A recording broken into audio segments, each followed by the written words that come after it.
Meeting March 8, 2022 is now called to order. But before we have roll call and also the invocation of the pledge, Dr. Trahan would like to, a moment of silence, please. Please have a moment of silence for the following individuals who have recently passed away.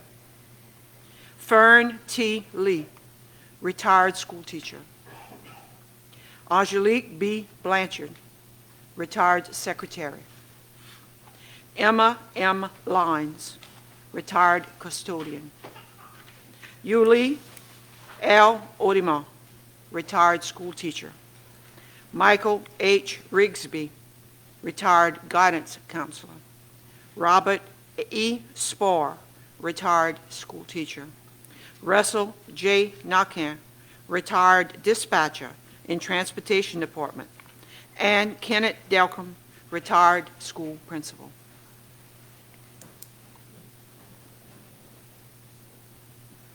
Thank you. Ms. Soleil.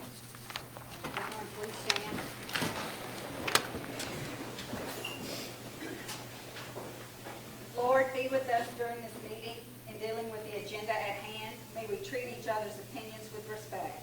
May we learn how to reject ideas without rejecting people and share visions, although we may not share the same means. May this meeting be for each of us an opportunity to be servants of the people we represent. We humbly ask this in your name. Amen. Amen. I pledge allegiance to the flag of the United States of America and to the republic for which it stands, one nation, under God, indivisible, with liberty and justice for all. Thank you, Ms. Soleil. Now we have roll call, please. Mr. Michael Legorn. Here. Mr. Gregory Harding. Here. Mr. Matthew Ford. Here. Mrs. Debbie Benoit. Here. Mrs. Stacy Soleil. Here. Mr. Clyde Hamner. Here. Mr. Roger Dale DeHart. Here. Dr. Maybelle Trahan. Here. And Mr. Dane Voisin. Here. Mr. President, you have a quorum. Thank you, Ms. Brunet. Item 5, approval of minutes of school board meeting on February 1st, 2022. Special school board meeting on February 15, 2022, and special school board meeting on February 24, 2022. So moved. Moved by Dr. Trahan. Second by Mr. Hamner. Anyone involved would like to discuss that issue? Dr. Trahan? No, sir. Mr. Hamner? Any board member? Are there any objection here? No, so ordered. Item number 6, recognition and announcements. Special recognition of Evan Blanchard, Terrebonne High School senior, for being named Terrebonne Parish Teenager of the Year by the American Legion Post. Is he present?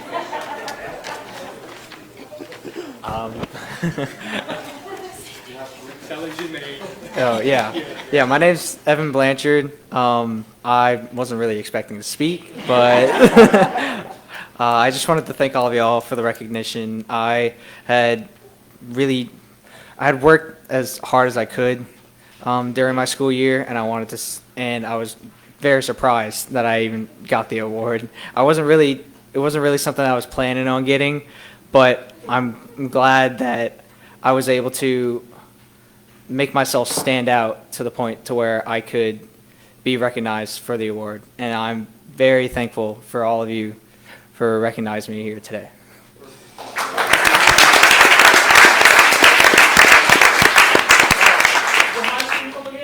Come on. Terrebonne. Oh, good. Okay, I figured that.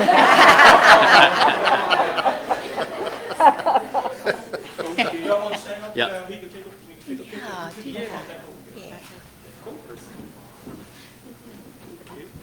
You got me with that one. I want to make a comment after. Okay, yeah.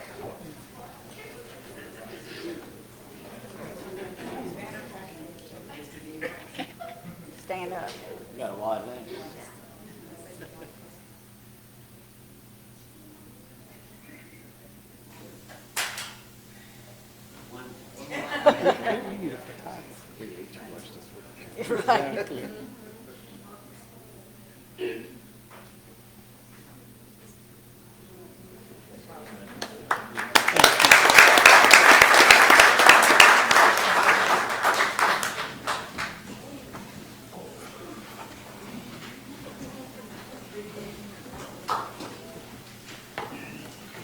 Before I recognize Mr. DeHart, I also would like to recognize even parents. Your parents is here? Yes. Stand up. Stand up, please. There we go. All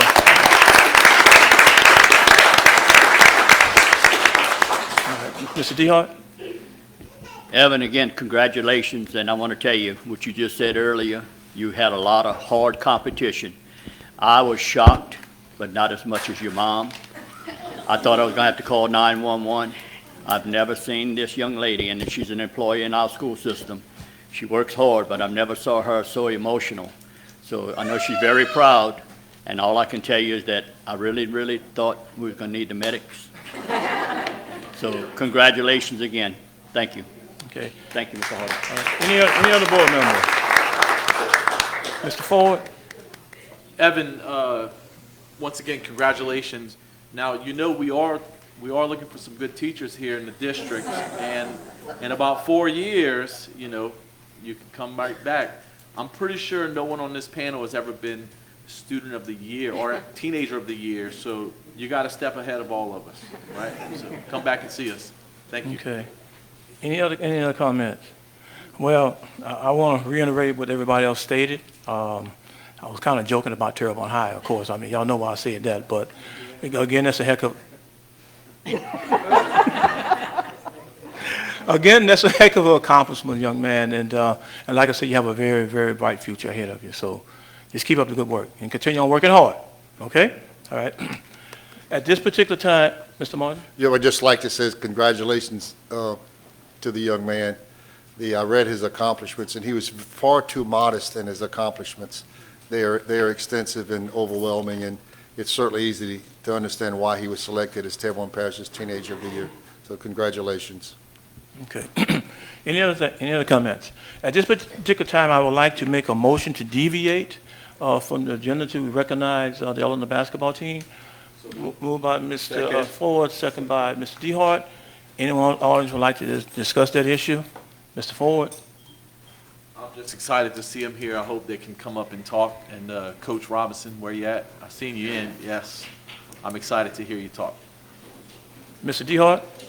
I'm very proud to say that this is not the first time Eleanor has accomplished this, and it's great to keep carrying the torch, and that momentum is going to keep going for Eleanor. So I hope the other schools look at that and work very hard like y'all did to y'all earn it. Congratulations.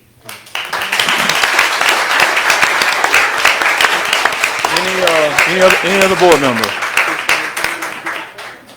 You can talk later if you want to. Okay. Any objection? Hearing none, so ordered. At this particular time, I would like to hear from the, I guess, administrator first, and maybe then Coach Rob.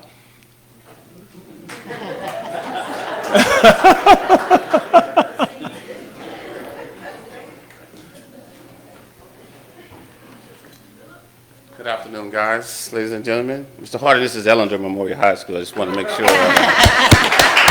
we point it out. You know, it was a tough game. I had to put in some key players at the last minute, and oh wait, that was Coach Robinson.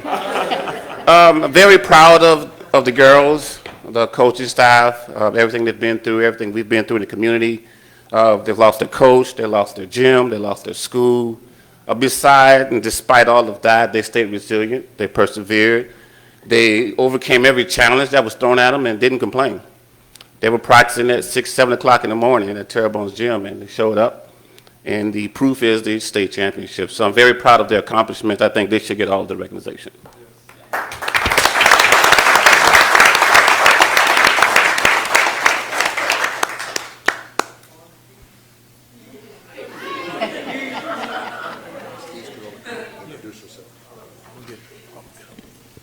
Well, good evening. How y'all doing? Thank y'all for having us here today. First and foremost, I want to give praise and glory to God for giving us this opportunity to be here tonight and also for giving us the opportunity to win the state championship. I want to thank each and every one of y'all for having us. I want to thank Mr. Dillard, Coach Brown for hiring me, for giving me the opportunity to coach these girls, to step in after Coach Dixon, who's a legend. It shows a lot about him, and he believed in me a lot, and I'm forever grateful for that. And I promised him I'd give him my all, no matter what. And with the girls, every day, man, we practiced, we worked hard, and we came together and had one heartbeat, man. And we fought hard throughout the whole season, through all adversity, all the things that happened, the ups and downs, the bumps, the bruises.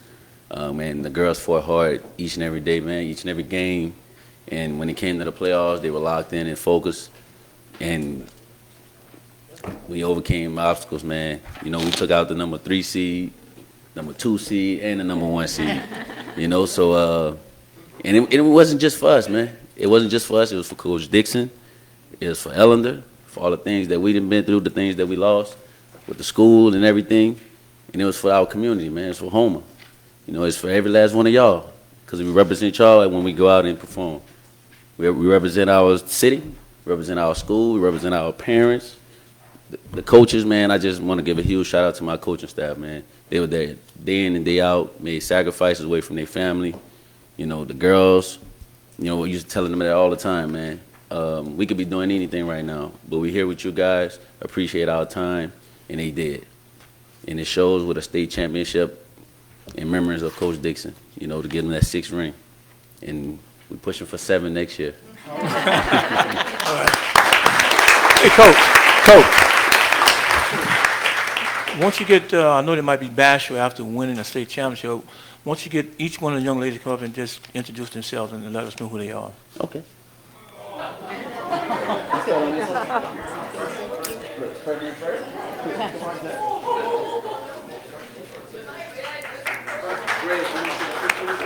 Come to the mic. Come up.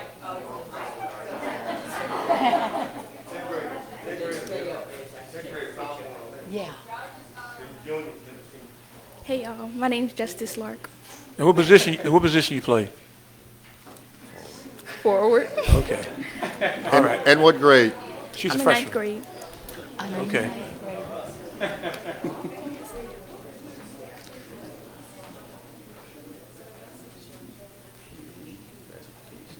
Classification like my grade. Okay. Nigeria Williams, a 10th grade, and I'm a center. Okay. Figured she was a center. Yeah.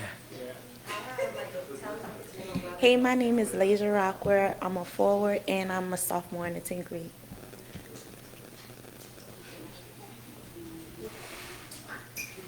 My name is Akila Cooper. I am a shooting guard, and I'm a sophomore. How y'all doing? I'm Khalees Jackson, and I'm a guard, and I'm in 10th grade. My name is Keontae Ross. I'm a point guard, and I'm in the 11th grade. My name is Lakin Spry, and I'm a shooting guard, and I'm in 11th grade.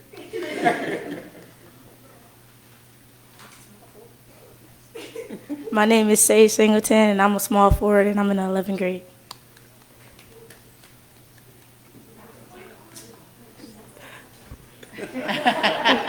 Okay, my name is Jamil Singleton. I'm point guard, and I'm in the 11th grade. My name is Tony Robinson. I'm a small forward, and I'm in the 11th grade. My name is Shayla Williams, and I'm a shooting guard and a senior. My name is JC Jenkins. I am your senior, and I play post.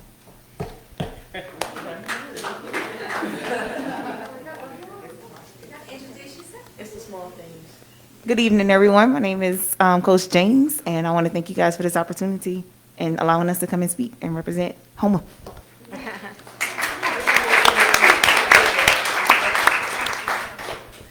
My name is Gus Brown. I'm the assistant to Coach Robinson and also the athletic director. We had one other coach that didn't make it. She works out of town. She works at the School for Exceptional Children, Coach Renisha Vining. She just had other obligations, but she really wanted to be here. I know it's hard for some of these girls not to say much, especially JC, because she probably could have talked a little bit more. But these fine group of young ladies right here, the coaching staff, I'd like to thank our administration staff, our school board, the community that supported us, the parents, you all, you just don't know. They actually fed the girls before every game that we played, home or away. It took time, money, whatever they had to do to take time out to make sure that the girls had something to eat at least 3 hours before every game that we played this year. So I definitely want to thank them publicly at this time. We sat down probably about 2 months ago and made some goals, because at the beginning we just kind of was going, we was rolling pretty good at 13-1, #1 in the state. COVID hit, different things happened. We suffered a few forfeits, and we kind of was like trying to find ourselves again. So we sat down and we set some goals out, and we had a lot of goals. The one that was at the top was the state championships. And you know, when you have goals, you have to have objectives that you have to follow. So of all those things that we had, the ultimate one that we had, and the one that we're most proud of, whether we win or lose, was to make sure that we did our very best at whatever task was at hand. So that was the #1 goal. And I always told them, if you do that right there, you don't have to worry about the results. The results will take care of itself. So thank you.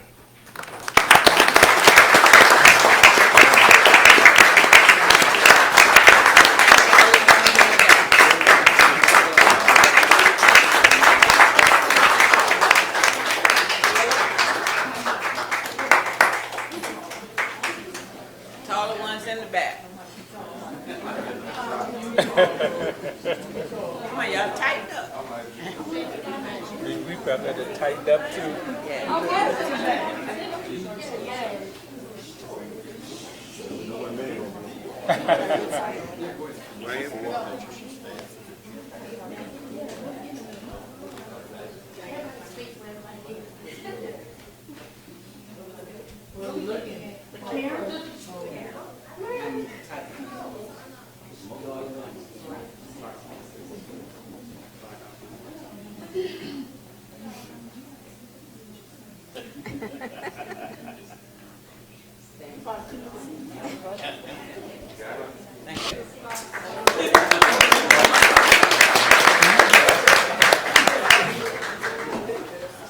Okay, is there any other board member that need to make a comment?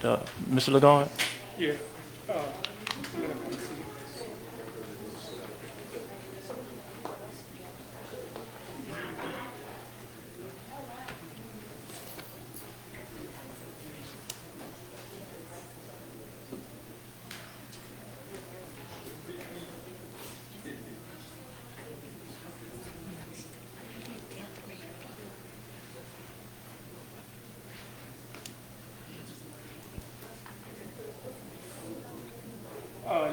I would like to thank the Eleanor team. Mr. Harden was trying by Terrebonne, but I think everybody up here know which school is my school. You know, everybody know I love the Patriots. I'm an Eleanor, you know, and I'm gonna support this team anyway, and I'm very proud. You know, I know all these young ladies, and you know, they went through a struggle. Some of these young ladies lost their home, they lost their school, they lost their coach, and they stayed together. And I know one young lady lost her mother. If I'd have lost my mother at that age, I don't think I'd still be out of the bed. And I know the team still wrapped around her, and they still went out there and did what they had to do. And that was a state championship team when I saw that happen. I knew it then, the way they came together, you know, and we're going to see them next year. There again, because they're going to do it again. And, you know, and that's my school, that's my team. Yeah? I'm still jealous. One young lady got a car. Y'all didn't know that, huh? After the game, she got a new car. I'm like, wow. But, you know, everybody in this room know Ellen in my school. And I'm sorry, you know, I graduated from South Terrebonne, but I'm Ellen. So congratulations, guys. And, you know, I know, you know, this season was kind of different, because I get that call, and when that caller come in, say, Mr. Lagarde, and that was Coach Dixon. Well, I know you wanted somebody to call me Mr. Lagarde. I said, come on, Coach, you know better. But you know, I was kind of sad I didn't get that phone call, because it was like, look, them girls need charter buses. And then when I talked to Mr. Brown, I said, hey, hold up. Y'all didn't go down there on charter buses? I like, come on, what's wrong? Coach would have made that call. You know, Mr. Martin was like, if they want charter buses, let them have it, whatever they want, you know. So we here for y'all guys, and we proud. I'm very proud of y'all, you know. So keep it up, and I know y'all will. We'll see y'all next year again. Okay. So thank y'all. Any other comments? I guess okay, Dr. Tran, I'm sorry. Ellender is also my school. I'm so proud of you. Well, I taught at East Villages and Elysian Fields for many, many years, a long time ago. And what I always said to my students was, nobody will be proud of you until you're proud of yourself.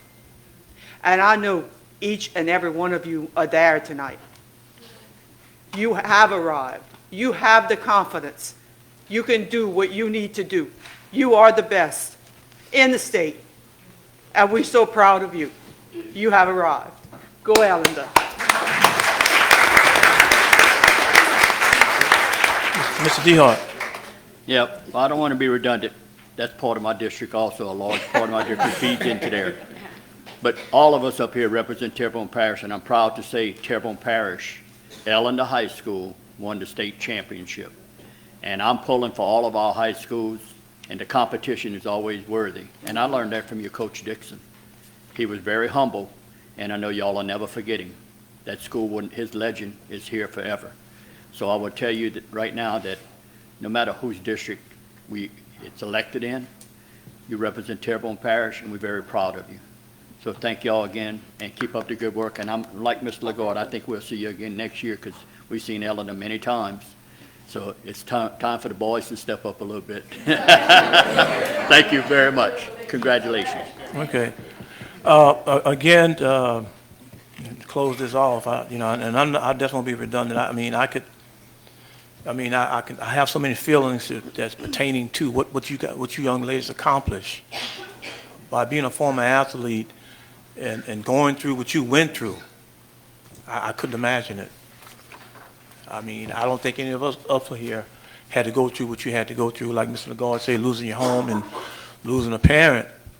That is a testimony to your will, your desire, your courage, your heart. Because you know what? On any given night, any team could beat anybody. It's what's inside your heart what's count. The best team, or the most athletic team, should I say, don't always win. It's the ones who think they can and got the heart and desire to play and go through adversity. And I can honestly say you ladies went through that. Coach, I'll be honest with you, you had some big shoes to fill. You know, and I know it wasn't easy on you. It's amazing. You just can go look at throughout the state, and I really don't think there's too many coaches that became a state champion his first year in coaching.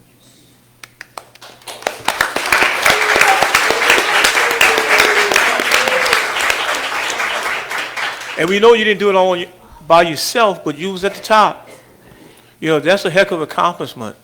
That's a heck of an accomplishment. And I think the news reporter had called me and asked me about the game. I said, you know what? I said, Coach Dixon probably was upstairs giving you plays.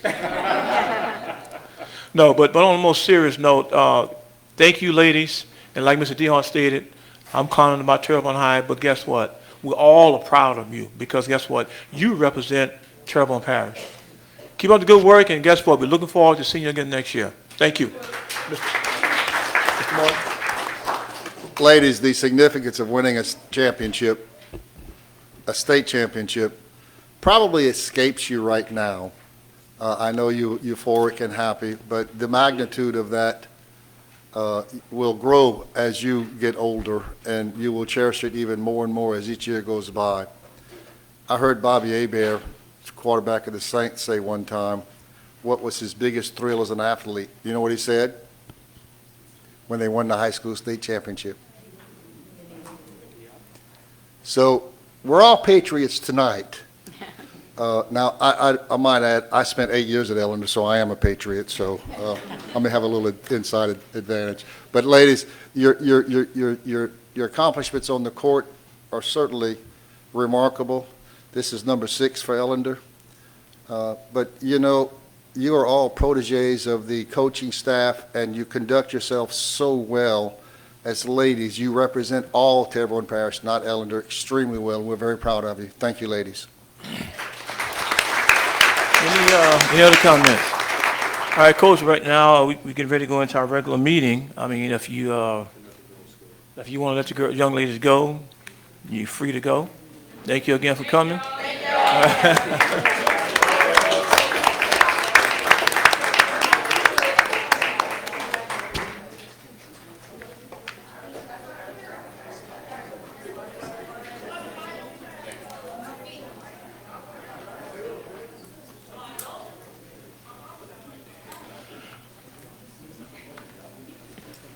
Okay, now we go to announcements. 3:10, 5 p.m. ERC. 3:14 Monday, Finance, Insurance, and Section 16 Land Committee, Executive Committee, Education, Technology, and Policy Committee, Building, Food Service, and Transportation Committee. 3:15, 5 p.m. Special School Board Meeting, Superintendent Application Interview. 3:22, Special School Board Meeting, Selection of New Superintendent to be announced. 4:05, Regular School Board Meeting. Item number 7, 7A, Ms. Vicki Collick, Coffee Bean Program, a program being presented to Certified Superintendent Louisiana Legislator and the Office of Public Correction to put prisoners on parole directly into kindergarten through fifth grade classroom as teachers. Thank you. Vicki Cluche, Shreveport, Louisiana.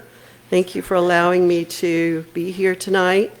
I want to reiterate what you guys said. Congratulations to all the winners and teenagers. Just so wonderful. I'm just so proud of everybody. I just feel like they win and we all win. So congratulations to everybody.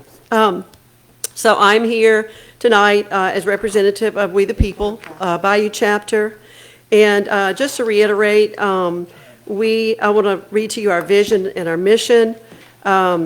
We stand united to preserve the God-given rights secured in our Constitution and protected in the Bill of Rights for future generations. Our mission is to instill in our community the spirit of the Constitution by providing access to resources and information, empowering citizens to take action, and holding elected officials accountable. One of the arms of We the People is the Education Committee. And so I'm representing that tonight. And our goals is to bring awareness of what is being taught in our schools to the community through social media, technology, public meetings, etc. Also to empower parents and the community to teach their children back to basics critical thinking through applicable resources, and also to maintain a presence at pertinent public and committee meetings and to contact elected and appointed officials and administrators when call to action is necessary. So tonight our goal is just simply to make you aware and the public aware of a program that is being pilot tested in Louisiana, and it's called the Coffee Bean Program. The Coffee Bean Foundation has been actively pursuing a program of placing incarcerated felons directly from prison into student teaching and then solo teaching in high-risk elementary schools. At present, they seem to have targeted East Baton Rouge and Lake Charles.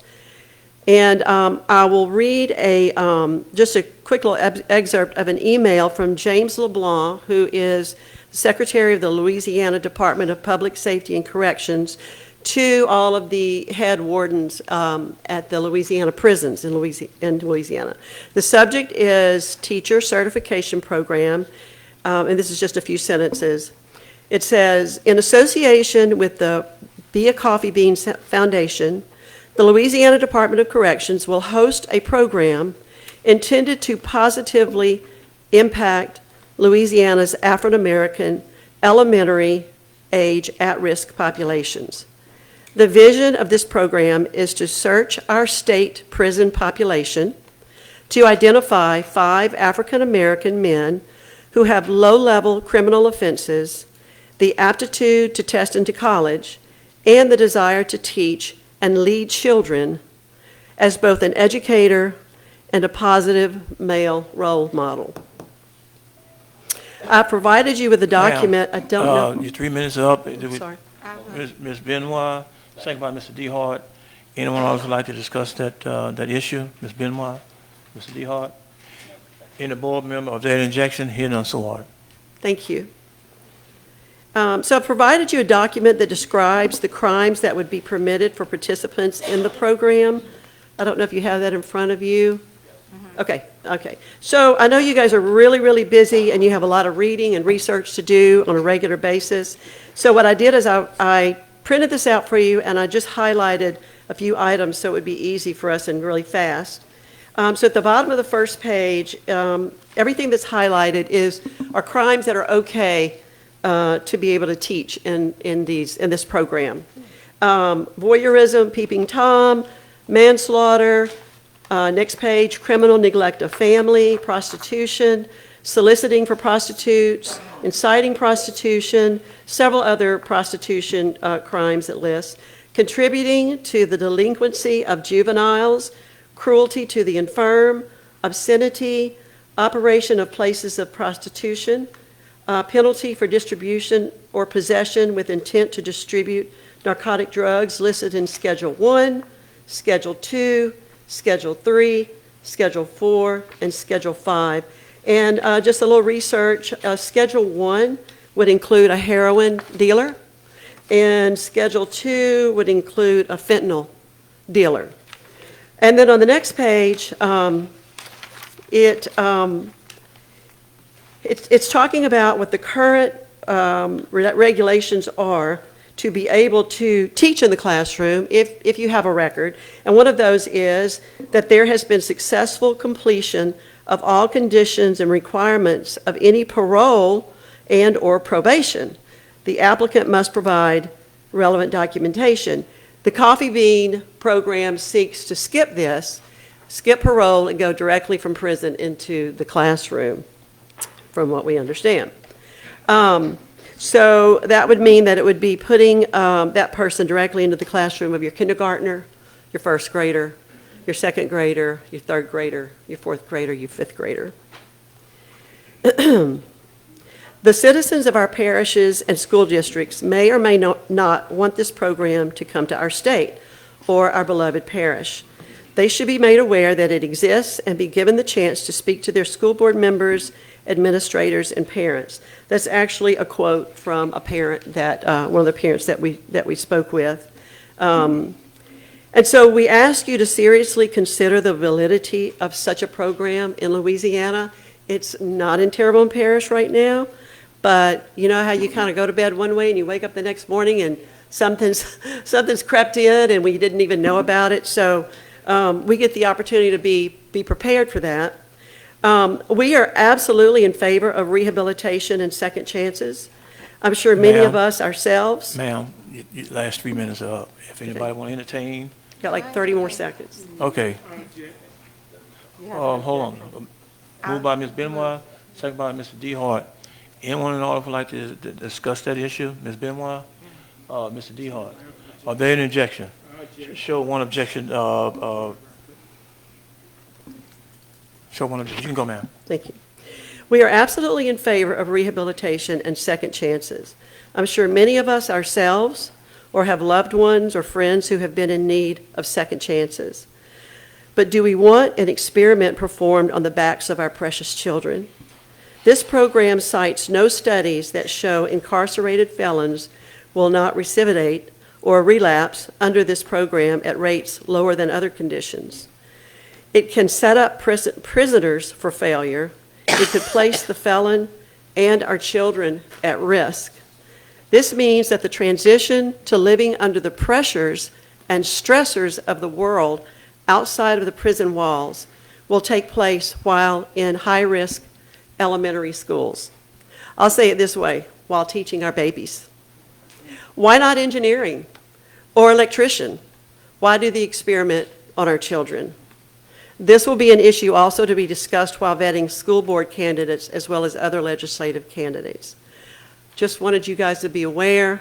I thank you so much for doing your due diligence, and thank you for your time. Thank you, ma'am. Mr. DeHart. Thank you, young lady, for coming and sharing that with us, Ms. Cloutier. But I'm going to tell you right now, no matter what I say or do, I would never support that with our babies. I've had children, and I have grandchildren, and I wouldn't want that to happen. And I believe in giving people second chances, but not with my young children or older children. I would never support that. Ms. Benoit? Yeah, I'll just support what Mr. DeHart just said. I don't think this board would ever support something like that.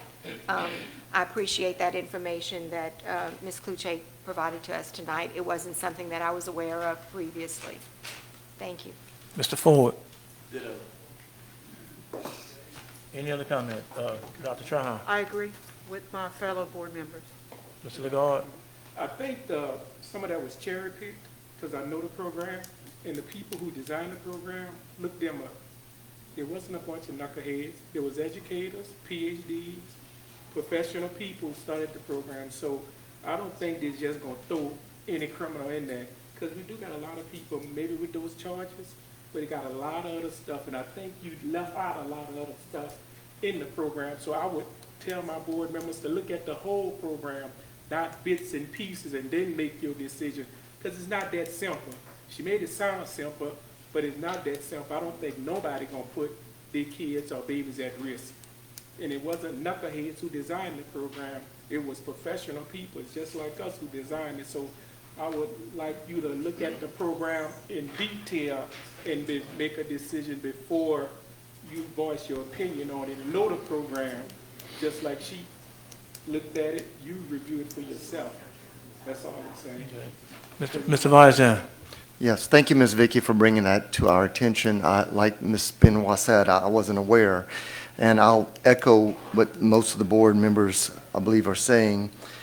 I don't think you have to worry about that in Terrebonne Parish. We're not willing to take that chance with our babies. So, thank you very much again. Okay, any other comment?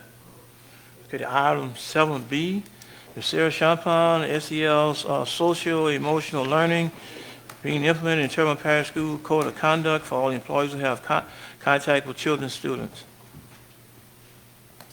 Hello, everyone. Sherry Champagne. I live on Alma Street in Houma.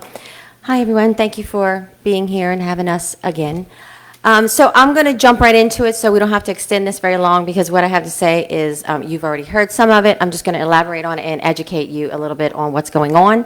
And hopefully we can get some resolve on this and have some answers at the end of this situation and all things that are encompass it.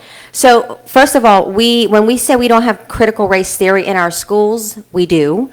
And so when we say it's critical race theory, it's actually SEL, which is social emotional learning, which is the other phrase for critical race theory. And critical race theory, obviously, is kind of renamed for social emotional learning.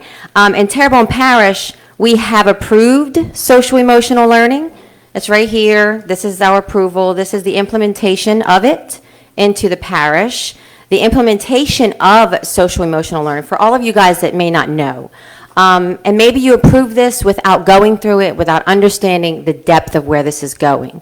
So we now have one of the increments of this program is implementing several different things in our schools. One of those things, and a lot of this material is all progressive, liberal, off the beaten path.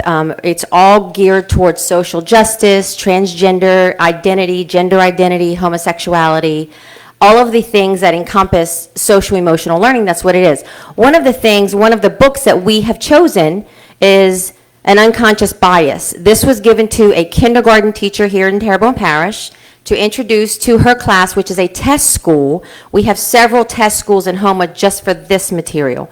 We have other material, which is now Dularge Elementary School, social emotional learning in that school. It is now being introduced into Lisa Park, into Houma Junior High, and into the other schools in the parish. We have parents that are scared to be here right now because they're not sure what's going to happen if they do come. So I wanted to make you guys aware. I'm not sure who decided that this was good for Terrebonne Parish. No one's answered that question for me. I would like that question to be answered. I really do respect you guys. I really do. And I've asked these questions, and I literally have been lied to about this. Now, when we implement this, they're going to implement the social emotional learning in Dularge. What happens is not just in Dularge School. They're going to implement this. They're going to be pulling kids out of the classrooms, and they're going to be interrogating them if there are issues, if they have gender identity issues, if they have sexual orientation issues, if they have other issues, maybe in the home, that they can pull in and investigate those things. That's what social emotional learning is, this part of it. We have other parts of social emotional learning that we are now implementing in the schools, where we have the discipline, where if we have discipline problems, we're not rating them and we're not charting them because the funding is decreased if we chart those discipline issues. So we have those children Ms. staying in the Champagne, schools. Your 3 minutes up. Entertain a motion. Yes. Moved by Ms. Benoit, second by Mr. Ford. Anyone in the audience would like to discuss that issue? Ms. Benoit? Mr. Ford? Are there any objection? Yes. Mr. Lagarde object. Motion passed. 3 more minutes. I'll just give you just a few more insights. Okay, so with the social emotional learning, it comes with all of this other stuff. And we're implementing this in our schools, and it was approved here in Terrebonne Parish. So when it was signed and approved, we agreed to all of the things to implement in each and every one of our schools. So my task is to find out who approved this, who funded it, and why is it here.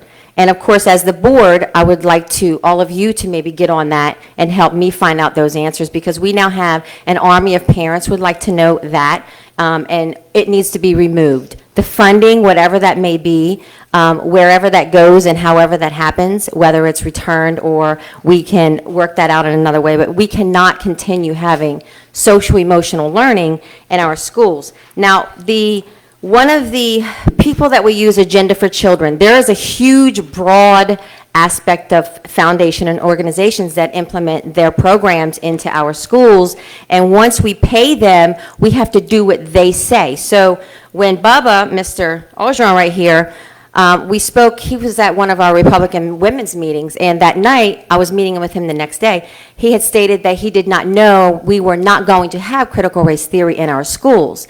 And he was nice enough to meet with me the next day. However, he had this book on his desk. We spoke about this. This is social emotional learning. This is part of it. And so we need to have an honest conversation about what it is and where it's going. And that's why I'm here. There's many parents that would like to know that, and we need to end this. The funding obviously comes with this material and this program. Dularge parents are very upset. They're upset with our elected leaders as well. And so, for obvious reason. So,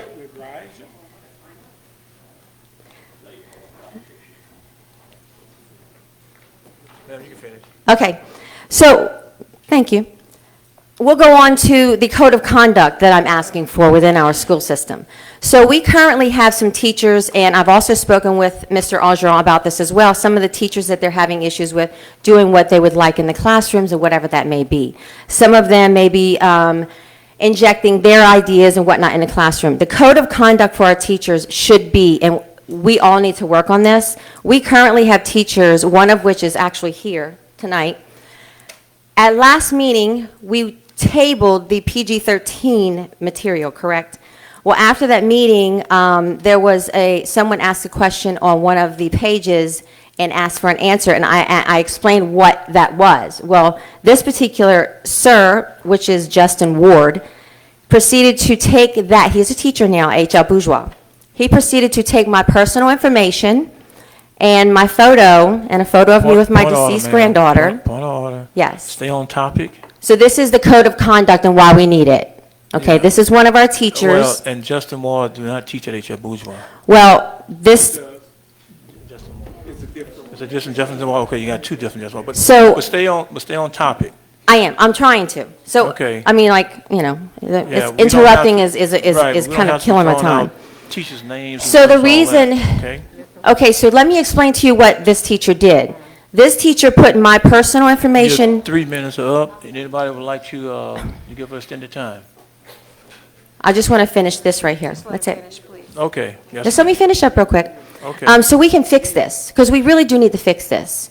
When we have teachers, and this is not the only teacher, and it's not just me, there are other teachers that have lashed out at other folks, grandmothers and mothers, that have addressed this issue. Now, I did have this particular, the reason we need a code of conduct for our teachers is we cannot have this. We cannot have teachers doing this to residents and taxpayers. We can't. And when this is happening, and I addressed it, I did let Mr. Augeron know this. It wasn't just myself that there were questions. My information was posted. He posted to contact him for my personal information to send people to my home. Now, this was what he posted, not me. And therefore, we need to have a code of conduct if we have teachers doing this. You know what I'm saying? So if we're going to continue to have more teachers, and you can ask Bubba, there are other teachers that they're kind of having problems with doing their own thing in the classrooms. We cannot have teachers doing this. So when I say a code of conduct across the board, we need to have reasons that they can't do it and consequences if they do. You don't understand what I'm saying? It's not to pick on anyone, because that night my phone never stopped ringing, my front patio furniture was crashed, and my phone, because my address was on one of these meetings, was shared. He said himself that's a teacher at HL. So we can't continue doing that, and I really would hope that we can fix that. You know what I'm saying? Because it's not fair to me to have to leave my home because someone shared my personal information, because I'm here speaking for the people. You know what I'm saying? And it's not just for me. I'm here for everyone else. And that we all just want everyone, we shouldn't be here. Our schools should just be safe. So I really do appreciate it. And if you can help with making sure our teachers have a code of conduct, it would greatly be appreciated. Thank you. Thank you, ma'am. Any comments? Mr. Ford? I'm going to start with saying, as a general practice, I do believe that the school board probably should establish a teacher code of conduct, maybe dress code as well, beyond what is already there. However, as a board, we don't typically get involved with personnel matters. So that's what that young lady is for over there, and she doesn't want to look up, because that's her responsibility. So we as a board, we tend to stay away from those personnel matters. Now, if it does become an issue, we certainly could call on Mr. Martin or Mr. Augeron to help us, you know, kind of get that process going. But the person responsible for that is definitely Dr. Yarbrough. Now, I wanted to talk briefly about the book that you presented. And I had questions about that as well, because you brought it up a couple months ago, and I asked Mr. Augeron, and if I'm not mistaken, that book was a recommended reading for some teachers at schools that have a generally more diverse populace than the rest of the schools, or maybe where they were before. And these are young teachers.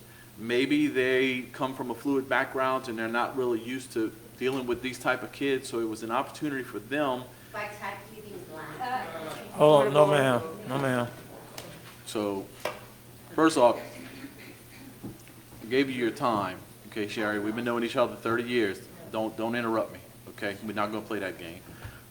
That's where my heart is, up the road, where those same teachers were given that book. And I've read that book myself, and I didn't see anything in there that should have been taken out or taken out of context, or those teachers should not be reading, okay? Now, not every teacher takes graduate level classes for their ed programs. If they go into a master's degree program, they take a master's level program, a grad level class on multiculturalism, okay? Every one of us in here that has a master's degree has taken a class on multiculturalism.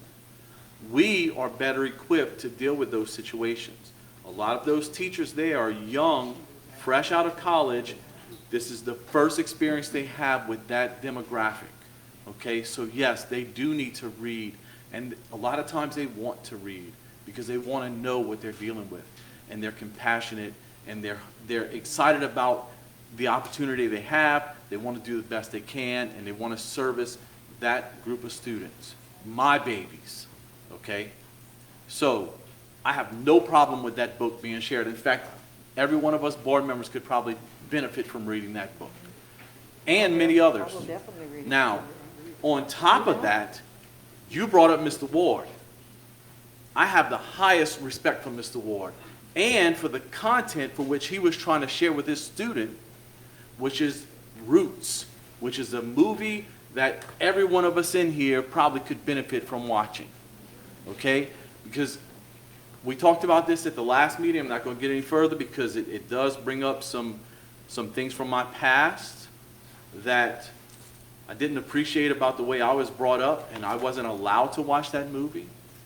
But I do think that we should give our teachers the credibility, the discretion to utilize these videos and these, even if it's just a 5-minute monologue in their classroom, to expose these students to what the real history of this nation is. And we don't want to cover up things. I want every kid to be exposed to what really happened in our history, because the whole purpose of sharing these things with our students is so that history does not repeat itself. And that's what I'm looking forward to. So you can call that a progressive mindset. You can call it what you want.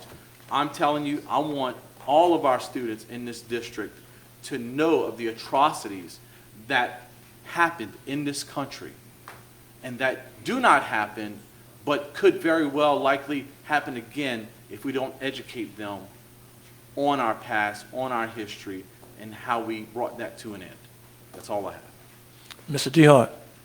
Thank you. Well, I'm going to start off saying that whenever I first heard about the young lady who just spoke, email that was out on Facebook in the Dularge area, that's the first area that I heard from it, I immediately got responses from my constituents, and I'll answer to anybody. I called the superintendent immediately upon having that first phone call and asked him to look into it, and Mr. Martin did, and stated to me that that was not happening. But let me finish by saying this. The book, the personnel matters, I don't want to repeat what Mr. Matthew Ford said, but my job as a school board representative, if I erred in any vote that I have ever done in my 31 years, it is not intentionally. I do not believe what was said in that Facebook out to my community that was actually happening. I still today didn't believe it, okay? Tonight I saw raise up a sheet showing Dularge. I haven't seen that ever. And all I'm saying to you that if my record is voting for something, guess what? That's why we have a superintendent, assistant superintendent, and curriculum specialists and supervisors. On the academic side, we're supposed to approve every book, anything that's going on in the classroom. We have a lot of good teachers that are doing a magnificent job. I would never throw them under the bus. But we have a lot of people, like I say, young and or degreed, but not certified teachers. I'm not making excuses. I'm not saying anything, but all I know is that I truly believe our youth in the elementary schools, and I know it's very easy for anybody to get on the Dularge Facebook face page, because we're one of the few areas that have that as a community. I do not comment on that, and I see some of my constituents in the audience. I don't have a problem facing them any day, but I don't respond to that because every time I've seen anything on Facebook in my community, I receive it, but I don't respond because everybody interprets it wrong or different. I don't want to say wrong, different. So I would state my position to say that I was not aware of it. I'm guaranteed you can do my homework. I've done my homework many times, and all I'm saying to you is that if I erred, I'd be the first one to admit it. But to my constituency, and that's Terrebonne Parish, and that's just not where I'm elected. I'm telling you right now, I have done everything I can to protect the youth in our schools. I'm not here to police the staff and faculty at any school. As soon as I hung up with Mr. Morton and got a little clarification, I went to the school because I wanted to make sure the principal was aware of it.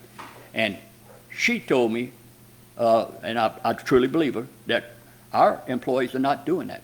And if they are, guess what? It needs administration, not a board member. None of us up here should be getting involved with personnel matters. And all I'm saying to you is that I do appreciate everybody that brings things to our attention. I always return phone calls, and all I'm telling you is that whether we agree or disagree on about what my statements are, if I see something even in doubt, I'm going to pursue it and investigate it. So saying that, I don't want to be redundant, and also I'm not trying to be rude to anyone. I work for the taxpayers of Terrebonne Parish, for the youth of this parish, and I'm doing the best job that I can. And all I'm saying to you is that I don't believe that some of the things that's said tonight, not just on the last topic and the other topic, I'm here to protect all youth as much as I can. Thank you. Thank you, Mr. Harding. Okay, any other board member? Mr. Lagarde? Yeah, I just want to clear something up. You said something that wasn't correct. It was a professor at Nicholls State University, approved by the college board to teach in a class. She gave it to her students to read it, not introduce it to their classes. She gave it to them. I've read many books in graduate school. She didn't say, take this book and go teach your class. She gave the book to read for the class assignment, not to introduce. I get many books in the mail. That means I read them, but the teacher gives them the book, not to introduce. So maybe you need to go to Nicholls State and take it up with Dr. Hippolyte, who's the professor teaching the class, and read the book. But she gives her students to take the book, not to introduce, because teachers can't just introduce anything in a curriculum. That's the real story behind it. Dr. Hippolyte from Nicholls State University give the book out, not to introduce, to teach from the book. I'm sure you done read many books in college or graduate school, right? You might have liked some of them and didn't like some of them, but you had to read it for the course when you got your graduate degree, right? So, but they didn't say go teach it. So be that for. They didn't say introduce to your class. Mr. Okay, any other comment? Ms. Benoit? Yeah, I just want to correct something. Mr. Lagarde, Dr. Hippolyte no longer teaches at Nicholls. But when she was there when she taught the class, I'm she's just, at Holy Cross now. She's at Holy Cross, right. But she was a professor at Nicholls State, right? Years ago. I mean, it's Okay, been but that's like when 10 the book years. was- Yeah, Yeah. it wasn't 10 years ago, but. It's been a long time. Yeah, but that's the one who started the program. Well, I just want to say it's not Nicholls. If she gave it to a teacher recently, it's because they're at Holy Cross. When she gave the book out, she was a professor at Nicholls State University. That's when the book was out. Not last year. Oh, okay. She was at All right, I didn't Nicholls State. understand what you said. Okay, any other comment? All right, we move along. Item number 8, committee meeting report. Executive committee report, Dr. Trine. Yes, sir.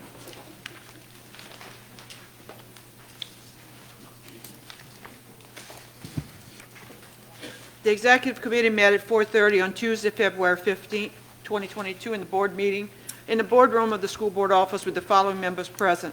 Myself, Mr. Michael Lagarde, and Mr. Gregory Harding was absent. Also in attendance were Mr. Hamner, Ms. Soley, and Ms. Broke. I called the meeting to order. The meeting began with the invocation and pledge. We examined the authorized payment of invoices for the current month, supplemental payroll, and travel expenses. There were no committee member concerns at the meeting. Do I have a motion to accept the report? So moved. Second. Moved by Ms. Soley, second by Mr. Harding. Any public comment? Ms. Soley? Mr. Harding? No, ma'am. Any other board members? Any objections? None heard, so ordered. Do I have, laying down no further business to come before the executive committee? The meeting was adjourned at 4:33 p.m. I return the committee to you, sir. Thank you, Dr. Trahal. Item 8B, Building, Food, and Service Transmitter Committee, Mr. Dan Vizan. Thank you, President Harding. The Building Food Service Committee, Transportation Committee met at 5 p.m. on Tuesday, February 15, 2022, in the board meeting room office with the following members, myself and Mr. Harding. Also in attendance was Ms. Soley, Dr. Trahan, Vice President, Mr. Hamner, Mr. Ford, Mr. Lagarde, Ms. Benoit, Superintendent Martin, and all members of his staff. Recommendation number 1, the committee recommends that the board grant the request of the Louisiana Lady Hornets to AAU basketball team to waive policy file E 1.6 use of school facilities relative to the usage fee for Oak Lawn Middle School's gym for the 2022-2023 Basketball season, February 6, 2022 to February 6, 2023, from 6 p.m. to 8 p.m. on Monday through Thursday and some Saturdays and Sundays, if needed, provided that the necessary insurance, nonprofit status, and all other school board policy requirements are met, and approval is obtained from the school's principal. So move, Mr. Ford. Second, Ms. Solé. Any public comments? Mr. Ford? I just want to make it known that some of the students that were in our audience earlier from Ellender played for this team a few years ago, so. Absolutely. Thank you for that. Ms. Solé? Any other members? Yes, Mr. Harding? I mean, Mr. DeHart? Thank you. You look like twins. No, you good. I'm going to ask you a question as chairman. Any other schools with all of this storm damage, do they have any issues that, we sharing gyms, we sharing facilities and stuff? I want to make sure, because I've always supported it's our students and other programs using our facility, but our students come first with all of this disaster Absolutely. we Any have. school in our parish, they come first. Right. Absolutely. But Yeah. what I'm saying is that, do you know if there's any possibility there's a conflict? At this time, no. Because usually the principal, Right, if there would be a conflict, then it would be worked out, and our schools. But normally the principal says, he agrees to it or whatever, that's his Correct. policy, you get permission from the Absolutely. principal first. Yeah. So that's been done. I Yeah. just asking, because I was absent. Yeah, all the principals do because know of, that, right, An emergency in the family. Thank you. right. Sure. Thank Mr. Ford? Yeah, I just want to follow up on what Roger Dale said. This is AAU, so it's after the regular season. So the likelihood of the gym having a conflict is very unlikely, and Mr. Carter is aware, and he's, encouraged us to allow them to use that gym. Yep, thank you. Any other board members? Any objections? Hearing none, motion passes. Recommendation number 2, the committee recommends that the board accept the lowest bids received meeting all specifications on kitchen equipment from Michael Blanchard, Inc., 314 South Hollywood Road, Houma, Louisiana, in the amount of $186,582.25. Lafayette Restaurant and Supply, 1103 Hugh Wallace Road, South Lafayette, Louisiana, in the amount of $90,610. And Associated Food Equipment and Supplies, 1935 Melrose Street, Pineville, Louisiana, in the amount of $2,115.72. Funds to be derived from the 2021 National School Lunch Program Equipment Assistance Grants for School Food Authorities and the Child Nutrition Program Fund. So moved. So moved, Mr. DeHart. Second. Second, Dr. Traham. Any public comments? Mr. DeHart? I'm glad to see the bidding process was in favor of Terrebonne Parish to have revenues, for the companies here, and to have the biggest part of this motion. I'm very pleased with that. So, Ms. Alley, keep up the good work and get as much competition as you can. Okay, I'm sorry, I apologize. Ms. Salter, I'm sorry. I made a mistake. That's Ms. Monica. Ms. Walters, I'm sorry. She knew what I meant. Who's second? Dr. Traham? No, sir. Sorry. Any other board members? Any objections? Hearing none, motion passes. Recommendation number 3, the committee recommends that the board authorize the Child Nutrition Department to proceed with the advertisement of yearly bids, July 1, 2022 through June 30, 2023, for milk products, fruit juice, fresh fruits and vegetables, and supplies and disposables for the 2022-2023 school session. So moved, Mr. DeHart. Second. Second, Mr. Harding. Struggling, man. Any public comments? Mr. DeHart? No, sir, I don't make the same mistake twice. Thank you. President Harding. No, sir. All right. Any other board members? Any objections? Hearing none, motion passes. Recommendation number 4, the committee recommends that the board authorize the Child Nutrition Department to proceed with the advertisement of 6-month bids, July 1, 2022 through December 31, 2022 for meats and frozen items and canned and dry goods for the 2022 fall session. So moved, Mr. Harding. Second, Ms. Solé. Any public comments? Mr. Harding? No, sir. Ms. Solé? Any other board members? Any objections? Hearing none, motion passes.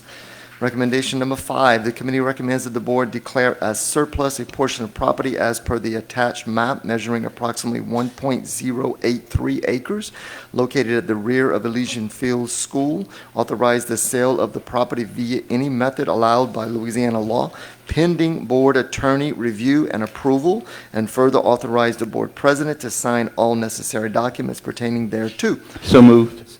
So moved, Mr. Hamner. Second. Second, Ms. Benoit. Any public comments? Mr. Hamner? No, sir. Ms. Benoit? Any board members? Mr. Ford? Is this a property that we have an interest, a buyer interested in it already, or is it going to go, okay, because Mr. I'm Martin? thinking it probably did. Yes, sir, consolidated government. Okay, that's what I thought. Okay, thank you. Thank you. Any other board members? Mr. DeHart? Yeah, well, whenever we do get the appraisal and the process, I'd like to be notified through committee or whatever. Okay. Because we sold another piece, and I want to make sure we're following, the same thing. And I know that it's all legal and stuff, but I just want to make sure, because it's not going to hurt the facility, no matter what future plans we have. And it's a good thing that if we can help out the parish with drainage and stuff. So, Correct. thank you. Mr. Ford? Yeah, I just want to further comment that that is an area that is prone to flooding, so it's probably more of a liability to us than anything, so, yeah. No. Any other board members? Any objections? Hearing none, motion passes. Recommendation number 6, the committee recommends that the board authorize the purchasing department to advertise for bids for the following maintenance and repair services for the 2022-2023 school year. So moved. Okay. Moved by Mr. Hammer. Y'all threw me off there. Second by Mr. DeHart. Any public comments? Mr. Hammer? No comments. Mr. DeHart? No. Any other board members? Any objections? Hearing none, motion passes. Recommendation number 7, the committee recommends that the board authorize the purchasing department to advertise for bids for the following maintenance supplies and equipment for the 2022-23 school year. So, second. So move, Mr. DeHart. Second, Mr. Hamner. Any public comments? Mr. DeHart, Mr. Hamner? Any other board members? Any objections? Hearing none, motion passes. Recommendation number 8, the committee recommends that the board authorize the purchasing department to advertise for bids for a custodial cleaning products. And the board authorize the purchasing department to advertise for bids for custodial cleaning products. Contract, yeah, but the A doesn't go in there, I don't think. Okay. For the 2022-23 school year. So, second. So moved, Dr. Traha, second, Mr. Hamner. Any public comments? Dr. Traha? No, sir. Mr. Hamner? Any other board members? Any objections? Motion passes. Recommendation number 9, the committee recommends that the board authorize the purchasing department to advertise for bids for HVAC filter supplies and delivery services. So moved, Ms. Solé. Second. Second, Mr. Hamner. Public comments. Ms. Solé? Mr. Hamner? Any board members? Any objections? Motion passes. Recommendation number 10, the committee recommends that the board authorize the purchasing department to advertise for bids for lawn care services. So moved. So moved, Mr. Hamner. Second, Ms. Benoit. Any public comments? Mr. Hamner? No Ms. comment. Benoit, any other board members? Any objections? Hearing none, motion passes. Recommendation number 11, the committee recommends that the board secure a cost analysis and timeline to provide lighting for the soccer field at South Down Elementary School and report back to the next buildings, food service, and transportation committee meeting. So moved. So move, Ms. Benoit. Second. Second, Mr. Hamner. Any public comments? Ms. Benoit. Mr. Hamner. No comment. Any board members? Any objections?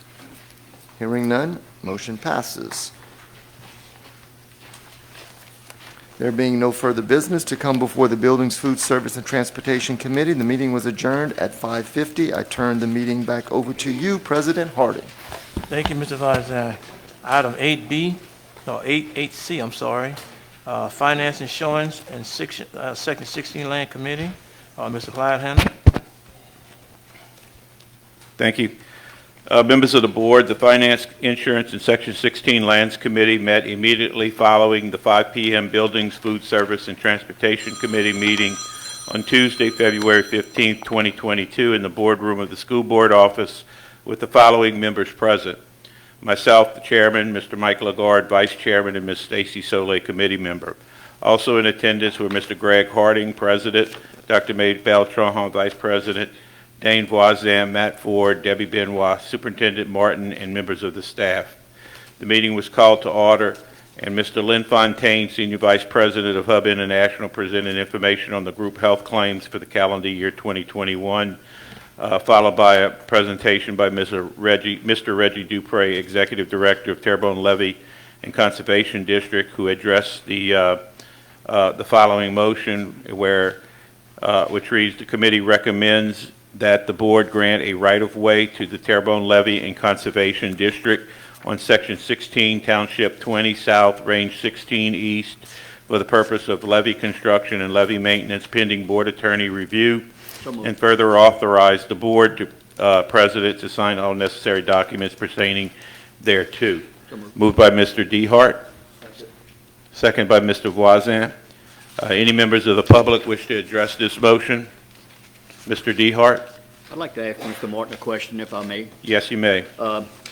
First of all, I'm in support of always protecting our parish with levies and district, and they're going to use that facility just temporarily, but are they going to, instead of coming out so far, are they going to use the Yes, sir. and stuff? So that's going to work better for the tenants that's there? Yes, sir. Because we have some good tenants, both of them, and it won't interfere with each other's operation. So I'm pleased that came out. Thank you, Mr. Chairman. Mr. Voisin? Any other members of the board? Any objection to the motion? Hearing none, the motion passes.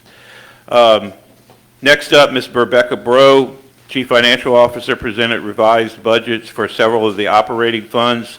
The recommendation is that the committee recommends that the board adopt the following revised budgets for the General Operating Fund, the Child Nutrition Program Fund, the 1-cent sales tax fund, the half-cent sales tax fund, the 3/4 cent sales tax fund, and various special revenue funds for 2021/2022 fiscal year. So moved. Moved by Ms. Soleil, seconded by Ms. Benoit. Any members of the public wish to address this motion? Ms. Soleil? Ms. Benoit? No, sir. Any other members of the board? Any objection to the motion? Hearing no objection, the motion passes.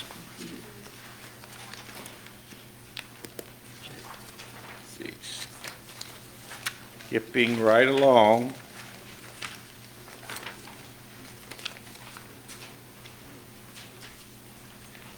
Ms. Bro then presented the original budget for the Special Revenue Fund, and the recommendation is that the committee recommends that the board adopt the following original budget for the Special Revenue Funds for 2021-2022 fiscal year.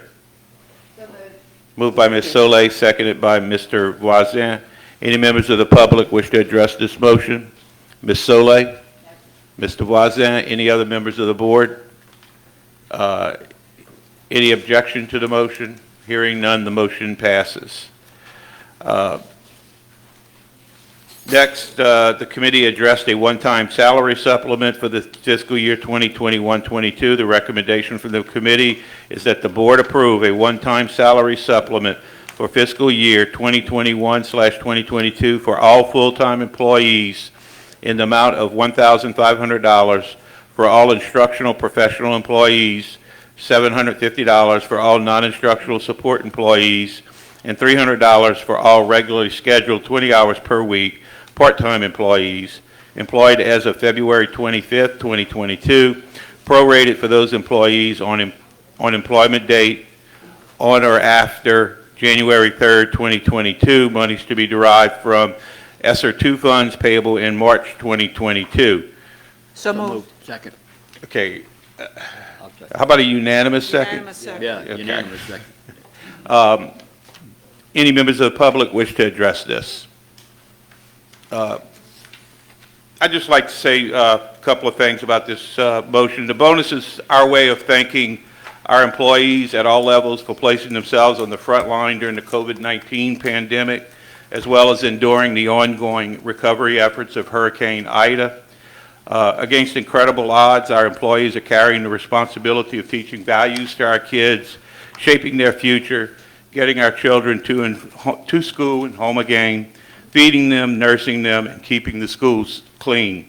In addition to all that, they pull extra duties to fill areas of need caused by the shortages in educational personnel that has really reached epidemic portions in crisis mode at not just the local level, but at the state and national level as well. They deserve this bonus and more for doing the jobs that they do hours on end without breaks or holidays. Thank you. Any other members of the board wish to? Mr. Ford. I'm pleased to support this, but I do hope that we can get to a point where we can make salary increases permanent, even if a lesser amount than I talked about before. So that's what I'm looking forward to. But I just want to make sure that the employees of this district recognize that we are grateful for them, and this is just a small way that we can show. Mr. DeHart. Yeah, well, on those same lines, last year with COVID situation before the hurricane hit us, we were not able to award this, and I was wishing it would have been a little bit greater for the two tragedies the school system went through and succeeded and successfully bounced back. And it's because of the dedication of our employees. And you can't say more than that about our employees that has a tremendous task, not only just raising their own household, but taking care of their jobs and the students they take care of. So I try to see about getting a little bit more money here, but guess what? You know, you got to live within your means. So respectively, I wish I could have did better. Thank you. Anyone else? Any objection to the motion? Hearing none, the motion passes. Finally, Ms. Bro presented information on the monthly budget to actual comparison report and the sales tax collection report. Mr. Chairman, there be no further business to come before the Finance, Insurance, and Section 16 Lands Committee. The meeting was adjourned. I turn the meeting back over to you, Mr. President. Thank you, Mr. Hamlin. Can I make just one slight correction? We did do it last year. We did? Mhm. Well, we skipped one year, though. It was later in the year. It was later It was in the later year. in the year, but You're we right. did it. I stand corrected. That's two mistakes in one night. That's all right. Wow. I didn't want the public to think we skipped a year. We didn't. I'm human. I make mistakes. Okay. Item Let's do it. 8D, Education, Technology, and Policy Committee, Ms. Debbie Benoit. Thank you, Mr. Harding. The Education, Technology, and Policy Committee met on Tuesday, February 15th, immediately following all the other committee meetings. And present were myself and Mr. Ford as vice chair, and Dr. Maybelle Trahan. Also in attendance were Mr. Hamner, Mr. Harding, board president, Mr. Lagarde, Ms. Soleil, Mr. Voisin, Superintendent Martin, and members of the staff. There were no recommendations at this meeting. However, Mr. Ogeron did present to us the names of principals, teachers, and students of the year listed. Mr. Ogeron, I will ask, do we have any intent of them coming to a meeting? Or? Okay. Okay, great. Thank you. But just to give them recognition at a board meeting, I will mention who those candidates are. So for the 2022-23 Principal of the Year, elementary was Jennifer Blanchard at Berg. Middle school was Tori Carter at Oaklawn. And high school was Ms. Marilyn Schwartz at Bayou Cane Adult Education. And then for the teachers of the year, the elementary teacher was Emily Tuttle at Village East. The middle school teacher was Rachael Ray, Raquel, I'm sorry, I'm thinking about the movie star. Raquel Ray at Caldwell Middle. High school teacher is Erin Boudreau at Terrebonne High. And then for the students of the year, elementary was Riley Richard, 5th grade student at Lisa Park, Kate Henning, 8th grade student at Houma Junior High, and Justin Dufresne, 12th grade at Terrebonne High. There being no further business of this committee, we adjourned at 6:23 p.m., and I turn the meeting back over to you, Mr. President. Thank you, Ms. Benoit. Item 9, Superintendent Agenda. Thank you, Mr. President. The first agenda item is a request for quotations for professional services. We have the need, and this is bringing this straight to the board because, as you well know, some of the things we need to get done quickly, and we need some elevation certificates to begin some of the repairs, and that's what this service provides. This is one of the things that this service provides. The recommendation is the board authorize the purchasing department to advertise for a request for quotes, RFQs, for professional service for surveying and geotechnical testing in response to Hurricane Ida. Moved by Mr. Lagarde, Second. second by Mr. Hamner. Oh, Mr. Visor, I'm sorry. Mr. Visor, second by Mr. Hamner. Anyone in the audience would like to discuss that recommendation? Mr. Visor. I'm just glad that we're ready to get moving. Mr. Hamner? No questions. Okay, any board member? Hearing none, so ordered. Next is a recommendation regarding retired Teachers Day, and the recommendation is the board approve the following proclamation recognizing March 17, 2022 as Retired Teachers Day in Terrebonne Parish. So moved. Moved by Mr. Hamner, Unanimous second by, unanimous second by Axel. Unanimous second by Axel. Anyone in the audience would like to discuss that issue? Any board member? Yes, Mr. Ford. So they get to share a day with St. Patrick's Day? Is it the same day? They get to wear the green? Whereas Louisiana's retired teachers have devoted their careers to the education and training of tens of thousands of Louisiana's youth, and whereas Louisiana's retired teachers have provided job and social skill training for adults throughout the state, and whereas Louisiana's retired teachers have rendered valuable services in diverse leadership roles in their communities and institutions throughout their career, and continue to render such services as retirees, and whereas Louisiana's retired teachers represent the profession which is given the basic responsibility for the launching of the careers of state and national leaders and laying the foundation for the welfare of all members of our society. Whereas Louisiana's retired teachers have toiled ceaselessly to improve the quality of life in the state and nation, often in less than adequate circumstances and often for less than adequate pay.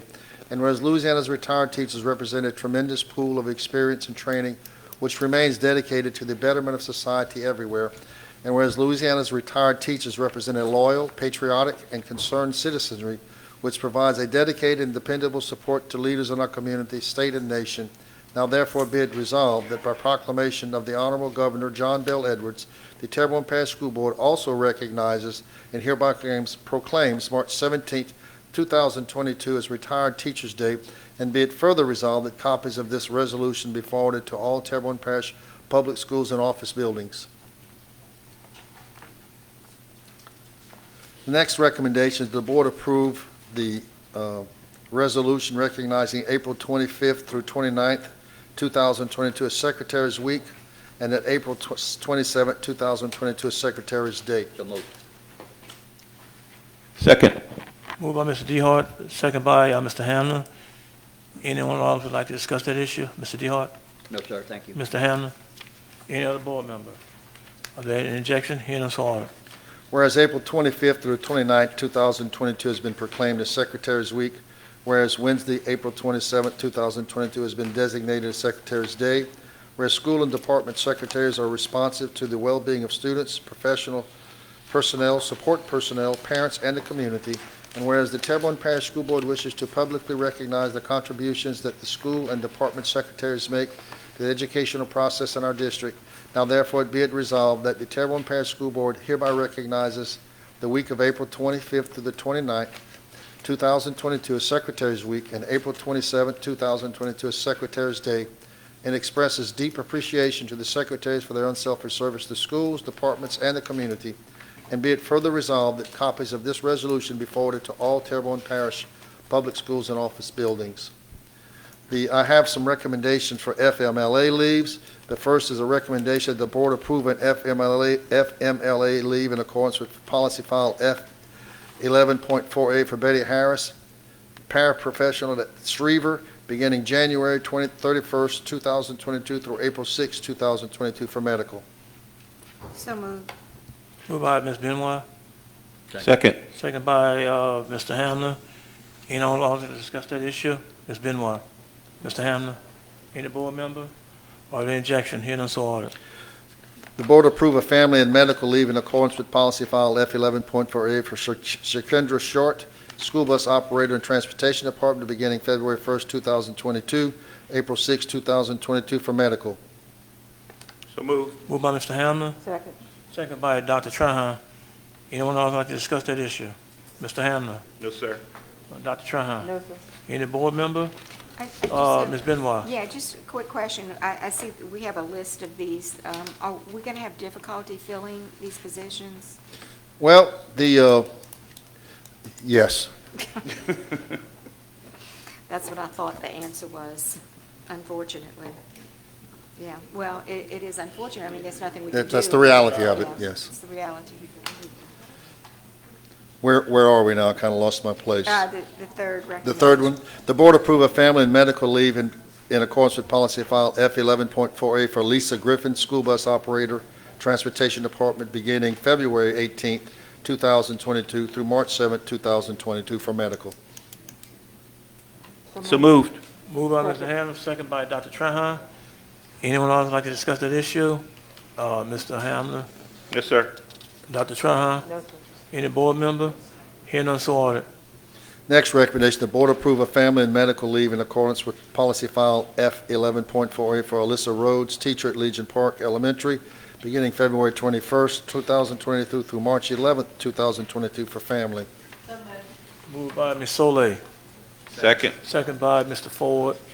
Anyone else like to discuss that issue? Ms. Solé, Mr. Ford, any board member? Are there any objection? Hearing none, so ordered. The board approve a family and medical leave in accordance with policy file F11.4A for Nicole Salisbury, school bus operator, transportation department, beginning February 24th, 2022 through May 24th, 2022 for medical. So, second. Moved by Mr. Ford, second by Mr. Hamner. Anyone else like to discuss that issue? Mr. Ford, Mr. Hamner, any board member? Are there any objection? Hearing none, so ordered. The board approve a family and medical leave in accordance with policy file F11.4A for Stacy Pellegrin, school bus operator and transportation department, beginning March 8, 2022 through June 1st, 2022 for medical. Moved by Mr. Ford, Second. second by Mr. DeHart. Anyone else would like to discuss that issue? Mr. Ford, Mr. DeHart. No, sir, thank you. Any board member? Are there any objection? Hearing none, so ordered. The board approve a family and medical leave in accordance with policy file F11.4A for Dana Robichaud, speech therapist at Dularge Elementary School, beginning March 23rd, 2022 through June 3rd, 2023 for medical. So moved. Moved by Mr. DeHart, second by Mr. Ford. Anyone else want to discuss that issue? Mr. DeHart? Is that position going to be able to be refilled? Yes. Thank you. Mr. Ford? I just want to say that I know we mentioned earlier that we don't get involved with personnel matters. This is the one thing that I don't really care for, but it is part of our bylaws and our policies. So this is one of those matters where we actually do get involved with personnel matters, and I wish we really didn't have to. So I just want to make that known for the record. Thank you. Any other comments from any board members? Are there any objections? Hearing none, so ordered. Ladies and gentlemen of the board, personnel actions for January 24th, 2022 through February 18th have been provided for your perusal and review at your convenience. Mr. President, that concludes my agenda. Thank you, Mr. Martin. Item 10, individual school board meeting. 10A is under my name, Gregory Harding, matter pertaining to the time change for the monthly executive committee meeting from 4:30 p.m. to 5 p.m. Immediately following the financing showing in section 16 land committee meeting, beginning with the month of March 2022. Information only. 10B also is under my name, Mr. Gregory Harding, matter pertaining to revised tenant schedule for 2022 school board and committee meeting dates. Information only. If you go to look through your programs, look through your, I guess your paperwork here, it has all the meeting dates that we have for the year. Also, item 10C, Mr. Gregory Harding report of Superintendent Search Committee meeting on February 23rd, 2022, and announce applicants for superintendent. The Superintendent Search Committee met on Wednesday, February 23rd, 2022 at 5 p.m. in the board room of the school board meeting room with the following committee members in attendance: Mr. Stan Duval, board attorney; Mr. Gregory Harding, board president; Mr. Dr. Maybell Trahan, Board Vice President, Ms. Stacy Soley, Board Member, Mr. Clyde Hannah, Board Member, Dr. Deborah Yarbrough, Superintendent Personnel, Ms. Rona Brunei, Executive Assistant to the Board. Mr. Hannah led the Board orders in invocation of the pledge and flag to the flag. Motion by Mr. Hannah, second by Dr. Trahan, the committee amend and acknowledge the receipt and accept of applicants for the new superintendent and authorize Dr. Yarbrough, Supervisor of Personnel, Ms. Rona Brunei, Executive Secretary to the Board, and Mr. Stan Duval, Board Legal Counsel to verify superintendent application credentials that met all requirements for report to the full board and list of applicants that meet all requirements on March 8th. And it was to my understanding, I think we had 8 applicants, and I think 1 out of the 8 didn't meet that criteria. Item D. Mr. Harding? Yes. We need a motion to accept the report. Okay, I'm sorry. Need a motion to accept it. Moved by Mr. DeHart. Yes. Second by Mr. Ford. Anyone also like to discuss that issue? Mr. DeHart. No, sir. Mr. Ford. Any board member? Hearing none, so ordered. I was one step ahead of myself. Item D, Mr. Gregor Harding, matter pertaining to this superintendent interview process. Recommendation to be placed at your desk. Would you At like this me to make particular the time. recommendation? You want me to make the recommendation? Yeah, you can read it. Or you want to say something before? Yeah, I want to go on and just go on and just say something Okay. before we go any further. I want to go at this particular time. I guess we'll get a motion to accept the applicants. We also, I think we did that by call the applicants out. I think we did already. The list of the superintendent applicants is Mr. Corey Butler, Dr. Paul E. Nelson, Mr. Ubri J. Ojara, Dr. C. Michael Robinson Jr., Mr. James G. Stroder, Mr. Mark Talbot, and Mr. Clyde Washington. I have a proposed recommendation that you can go on and read. Okay. I recommend that the board receive all applications for the new superintendent search that met all requirements, and interviews to be conducted on Tuesday, March the 15th, beginning at 5 p.m. in the boardroom of the central office, with each applicant being allotted 15 minutes for board directed questions and closing remarks. Second. Who first? Okay, first by Ms. Benoit, second by Dr. Trahan. Anyone would also like to discuss that recommendation? Ms. Benoit. Well, I'd just like to say, one of the things that was also considered was that we would have, since we're doing approximately a half hour per interview, that it would end up being 3.5 to 4 hours of a meeting, and concerned a little bit about the fact that, you know, people would be exhausted by the end of that timeline, and we wanted to give everybody that is interviewing a fair time and all of our attention, for sure. Had considered 2 nights, but as I thought about it more, the 2 nights might not be fair, in that the questions would be revealed, because all will be getting the same questions. The questions would be revealed on that first night, and give maybe the second group of people the advantage of knowing the questions before they interview. So this allows everybody to be interviewed on the same night. I know it's going to be exhaustive, but still, you know, this is the fairest way to do it, and we would have the applicants all in some holding room in the back until it's their time to come in. So that's why we considered it. Dr. Trahan? No, sir. Okay, any board member? Mr. Ford. Okay, I'm going to start with a couple of questions that were brought to me, which is, will this meeting be live streamed, and is it open to the public? Yes. Okay. I have reservations about this allotted time and the verbiage of this proposal, this recommendation. So I also have an idea of something that can help expedite it a little bit. Okay, so a lot of leadership positions these days, when you apply, part of the application process is to create a 5 to 6 minute video recording, talking about yourself and what you would like to see, you know, if you, or what do you bring to the table for this position.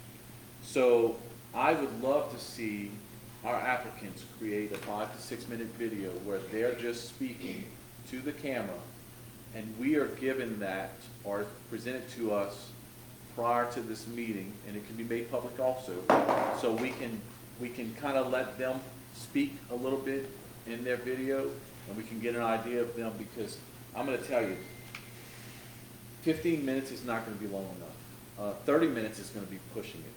So, and we're looking at the future of this district, and not just the personnel and these matters, but I'm talking about for public's sake. They're going to want to see a little bit more. Now, a lot of these names are very familiar to us. A lot of these gentlemen are here every time we have a meeting, but there are some that are not. So just to keep it fair, level playing field, I would like to recommend or propose an alternate recommendation with a longer time, and if we can bring it in some kind of way to where we can give them the opportunity to create that 5 to 6 minute video introducing themselves, and we can make it optional, but I would highly encourage them to do so if we could do that, if we could make that happen. Because there's a motion on the floor to amend. I'm a second. Okay, second by Mr. DeHart. Anyone in the audience would like to discuss that item? Mr. Ford, you have anything else? Yes. Oh, I'm sorry, hold on. Yes, ma'am. State your name and address for the record. Vicki Cluche, Schriever. Will the public be able to see those videos? I didn't hear if you said that or not. Yep. Will they post it online? Mm-hmm. On our Facebook or the Terrebonne Parish. You said enough, Matt? Yes, so for the verbiage of the, do you want to talk about that now or get to it if we get to it? Give So I don't me like- your recommendation. I don't like the word allotted. I like to say the applicant will be, or not just allotted 15 minutes, but a minimum of 30 minutes for question and answer. Now, that means they can elect to answer 2 questions and decide that they don't want to answer anymore, that's fine, but a minimum of 30 minutes for question and answer. With the option to send in within 24 hours a 5 to 6 minute video introducing themselves and what they have to offer the parish. Can you put a date on that? Well, it's 24 hours before this, so that would be, so by 3 p.m. on Monday, March 14th. What time? 3 p.m. Monday, March 14th. Mr. DeHart. Yes, sir. You finished, Mr. Ford? Well, first of all, I would tell you that I had a problem with 15 minutes. This is the most important decision this board is going to do in our whole career as a board member. This is my 5th process.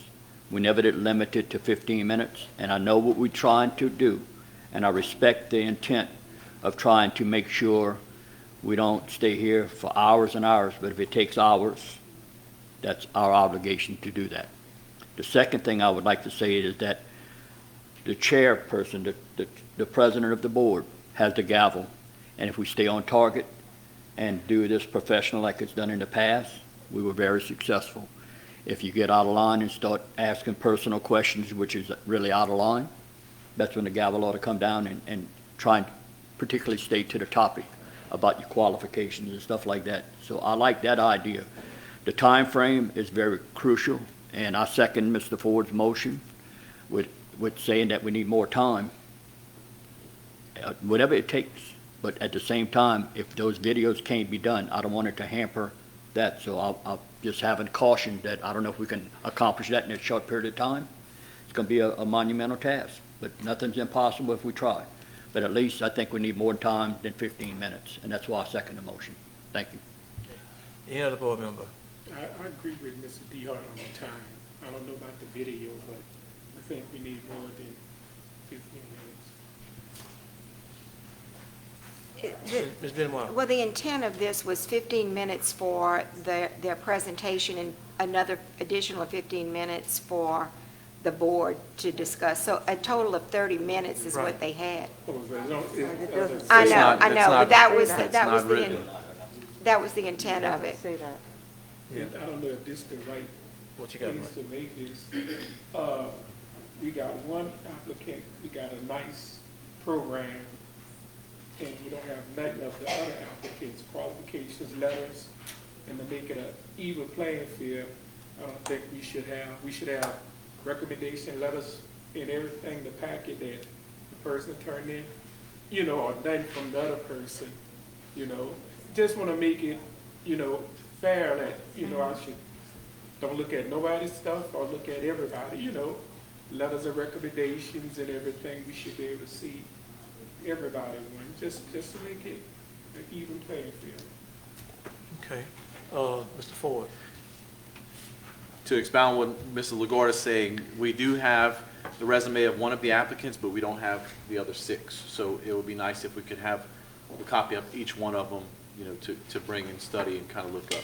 Okay. But the idea for the video, actually, this is common practice these days. And in fact, I was encouraged to apply for a position just yesterday, in fact, with someone that we deal with very often. And part of the application process is to record a 5 to 6 minute video of yourself presenting and talking about what you bring to the table. And this is not even close to being a superintendent level position. This is just, you know, a run-of-the-mill, basic bachelor degree, college graduate job. So, I mean, I'm not saying we make it mandatory, but optional. And look, if they don't want to take 12 minutes out of their day to do that, then maybe it says a lot, maybe it doesn't. Thank you. Okay. Ms. Benoit? Yeah, I do support that. I think a video is a good idea. It would give us, I would like to see it maybe 24 hours before we do this. I think that would be helpful if we could have it like a deadline, like 4 days before we meet to, the Friday. Yeah. And you know why? It's also important. I think that is an aspect of this job, is that we need to know how they present themselves and what their views are. I mean, I know that there'll be more of that in the interview process, but I think that that's going to be a good added judgment to how to determine who best suits this position. I like Okay. that idea. So, Mr. Ford, I think that's a great idea. I mean, so far as having a video, I just hope that it wouldn't put a candidate at a disadvantage because of the time frame. That's the only concern that I would have, that it might put a candidate at a disadvantage because the time frame might not quite be there to do that. But then I guess with modern technology now, it doesn't take much equipment to do that. I mean, you can get on your phone basically and kind of record yourself and kind of send something in with that. Now, I guess my other question, would that be, and that would be before the meeting, right? So it kind of gives us a general idea. And to go backtrack on your recommendation, basically you said a minimum of 30 minutes or a total of 30 minutes? We set a minimum. Yeah, I said a minimum because it's not dictated in here that they'll have 15 minutes of presentation and 15 minutes. Right. I think the board needs to set some type of parameters on the time frame, because, you know, you can get one candidate might go 40 minutes or 50 minutes, you know. I just think that, you know, I think you should have some type of time frame. Not just, even with the interview process, you have a time frame with jobs.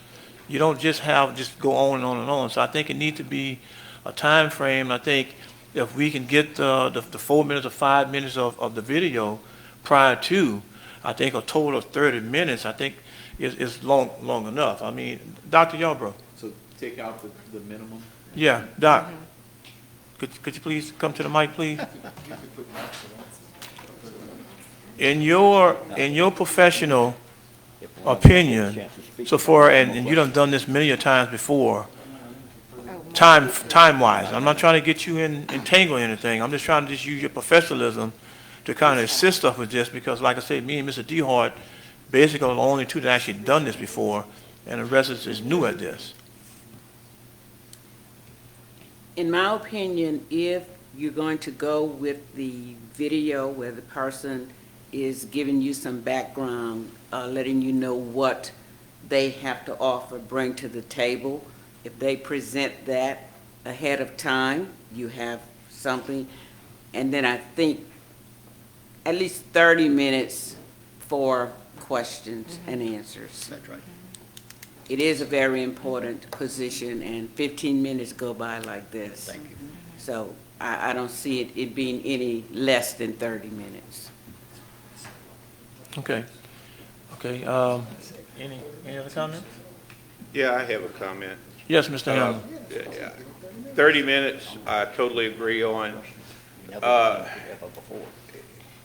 Today's the 8th, the 15th is 7 days from now. That does not, I would ask the members of the board to please consider the short timeline between tonight, notifying these 7 candidates tomorrow, down to 6 days, preparing a video. If we were extending the time, the video would be a great idea, but I've never been one to,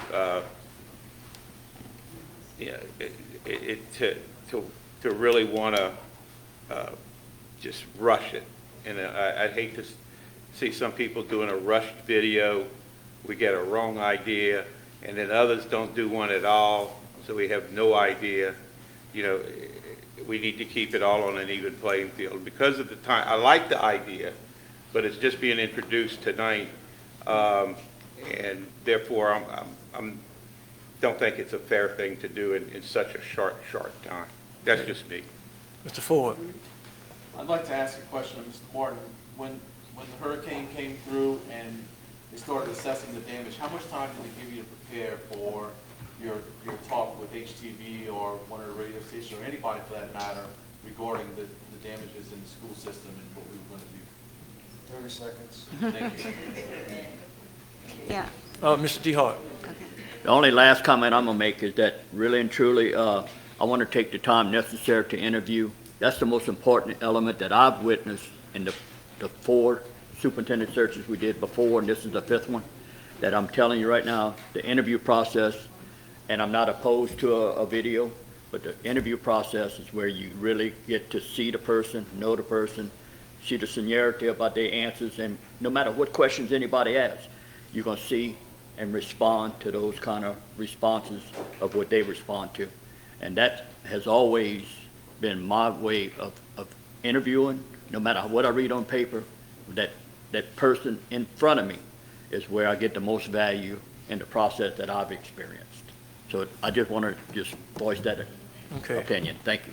Ms. Billman, before you said, Yeah. do you want to reword this recommendation? I can, if you, I'm happy to do that. Okay, then you can go on and make your comment, then come back and reword it, and then what we'll do is that we'll go on and. Do we have to, since the second motion is already on board, it was a substitute motion. Right, a substitute motion, right. So shouldn't we vote on the substitute motion first? It's already been first and second. Right, right. Yeah. So, okay, so this is what I wanted to say. I believe that every one of these candidates have already been thinking about what they're going to say when they interview with us. Yeah, you wanted that. So it's not like they have not been thinking about this. To ask them, and to Mr. Ford's point about how much time Mr. Martin had to speak before an audience, these superintendent candidates, if they get this position, will have the same situation where they'll have many times in disaster and crisis and whatever happens in the school district where they'll have to get on camera and speak. So to me, asking them to put together a 5-minute video, you know, or a YouTube basically, I think they should be able to do that, especially in advance of our meeting. Now, if y'all think the 17th, what did we say, the 15th, the Friday before the 15th is too early, we'll do the Monday before, and we'll just have to take our time to look at all those videos. But, you know, I think that date has to be discussed by the board members to make that determination. What's the best date to get this video in by? Okay, Dr. Tran. I would like to see a video because of the more information I get, the better it is for me. My concern is adding a video at this time, changing the parameters of what we laid forth as their application process. Yeah. Is that making a change to what they say they had to do to apply to begin with? And should we go there? That is my concern. Okay. All right. Mr. Ford? That's why I said it wouldn't be mandatory. This is actually part of the interview process, and it would not be required, but it would be optional. Okay.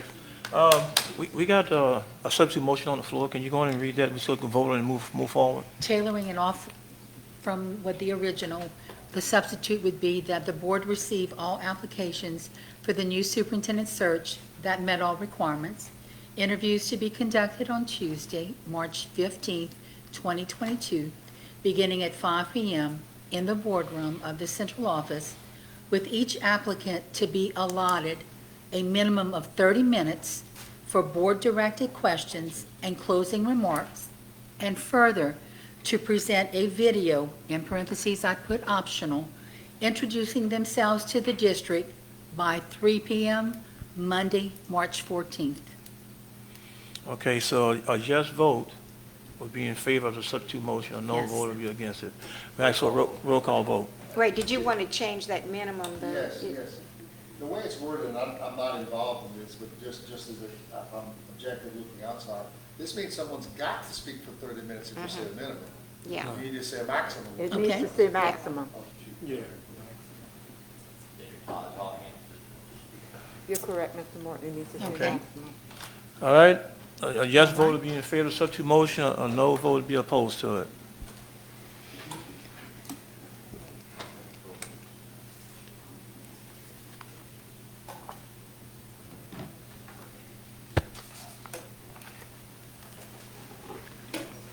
All votes are in.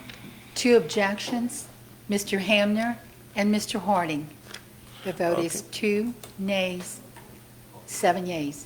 Okay, and substitute motion passed, and now I entertain a motion to adjourn.